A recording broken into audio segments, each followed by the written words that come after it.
Hi everyone, welcome to my mini vlog. So nata diri sa Dinagat Islands no. Pero kung ano himo diri kinahanglan ta mo pasensya kay syempre dugay-dugay yung mo makabot diri. Pero pag makabot na mo worth it kayo ang inyong makita ng mga sceneries. So ako din ni no nag video ko bisag nagsakay bangka nga piting dagkuha ko nga balud. Handok kay sa nga tanan sumunang magunit lang yung tag-ayo dira no para dito mahulog.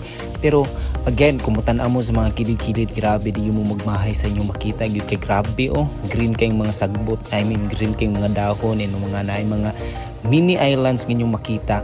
Okay, so dito tanaw tubig niyo. Grabing tubig, perting bunawa kay sa nga tanan and perti kalimpyo and grabe. Tinaw kay sa nga tanan. So ako na pud na, no? Video lang ko kay may lang video na ako. Ako ra mag-self. Okay, so muna mga kauban na ako. Okay. So ultimo pag naog sa bangka no, grabe kinapalistar na kinahanglan gyud ka nga mag effort yung ka o ka ng panimbang kay kundi ka mag-effort mahulog yung ka yun pero okay ra mabasa no. Sige. Kanya patiwaso na naton slag naog no. So di naton siya ikat kay para dili pud sayang ang exposure bitaw.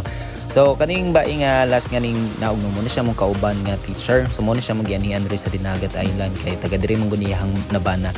And salamat kay Ma'am and Sir no sa pag-invite sa mua kay naka-save yung migda ko especially sa kaon. And mo na to.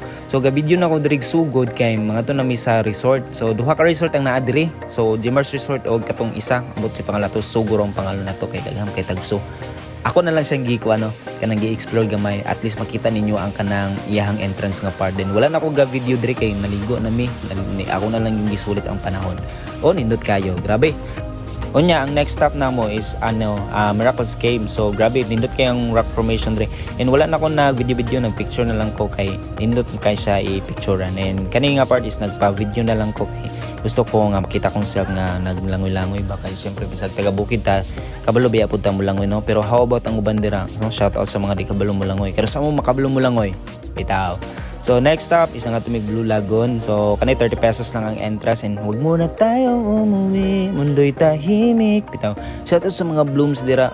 Nire paradise gyud. Nindot kayo ang makita nimo nga mga tanawin, tinaw kay ang tubig and Blue Lagoon gid siya. So kato lang. So please like, share and subscribe. Thank you. Bye-bye.